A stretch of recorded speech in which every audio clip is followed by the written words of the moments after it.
కావలి నియోజకవర్గం Janasena party incharge Alahari Sudhakar ఆధ్వర్యంలో మొక్క మొలిచే మట్టి గణపతి విగ్రహాలను కావలి పట్టణంలో ఉచితంగా పంపిణీ చేశారు. ఈ సందర్భంగా ఆయన మాట్లాడుతూ పర్యావరణాన్ని పరిరక్షించుకోవాల్సిన బాధ్యత మా జనసేన పార్టీ అధినాయకుడు డిప్యూటీ సీఎం ఆదేశాల మేరకు ఈ విధమైన కార్యక్రమాలు నిర్వహిస్తున్నామని తెలిపారు. పర్యావరణాన్ని కాపాడే ఉద్దేశంతోనే ప్రతి ఒక్కరూ ఇలాంటి మట్టి విగ్రహాలను ప్రోత్సహించాలని కోరారు. ఈ మట్టి విగ్రహంను ఒక కుండీలో నిమజ్జనం చేస్తే విగ్రహంతో పాటు మొక్కలు కూడా మొలుస్తాయని, తద్వారా రాబోయే తరాలకు మేలు జరుగుతుందని తెలిపారు.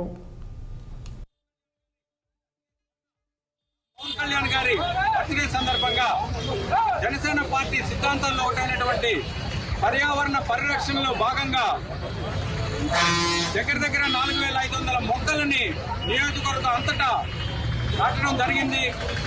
ప్రకృతి బాగుంటేనే ఈ విపరీతమైన మొన్న వరదలు చూశారు మీరు. విజయవాడ, గుంటూరు అంటేనేమి తెలంగాణలో కూడా విపరీతమైన వరదలతో కొట్టుకుపోయింది. అవి అన్ని అరికట్టాలంటే ప్రకృతిని మనం కాపాడుకోవాల్సిన బాధ్యత ప్రతి ఒక్కరి మీద ఉంది.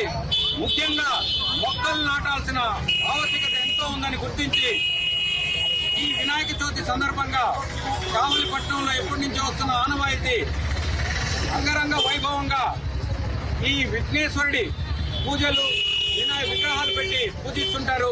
జనసేన పార్టీ తరఫున మా ఉమ్మడి ప్రభుత్వంతో ఉమ్మడి అభ్యర్థి తెలుగుదేశం బీజేపీ తరఫున ఎమ్మెల్యే గారి తరఫున మేము కావలి ప్రజలను కోరుకునేది ఒకటే, ఈ మట్టి విగ్రహాలనే ప్రతి చోట పర్యావరణానికి హాని కలిగించినటువంటి మట్టి విగ్రహాలు వాడాలని, అందులో భాగంగా కావలి నియోజకవర్గం జనసేన పార్టీ తరఫున ప్యూర్ బంకమట్టితో తయారు చేయించిన విగ్రహాలను తయారు చేయించాము.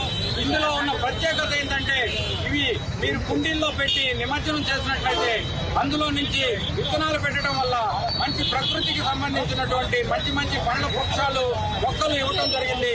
ఆ మొక్కలు వస్తాయి కాబట్టి 1000కి పైగా మేము ఈ రోజు విగ్రహాలని వితరణ చేయడం జరుగుతుంది. కాబట్టి ఇక్కడికి వచ్చిన ప్రతి ఒక్కరు కోరుకునేది ఒకటి, వినాయక విగ్రహం నిమజ్జనం చేసి ఆ మొక్కని పెంచవలసిందిగా బాధ్యతగా ప్రతి ఒక్కరు తీసుకోవాలనే ఉద్దేశంతో ఈ కావలి నియోజకవర్గం తరఫున మేము ఈ కార్యక్రమం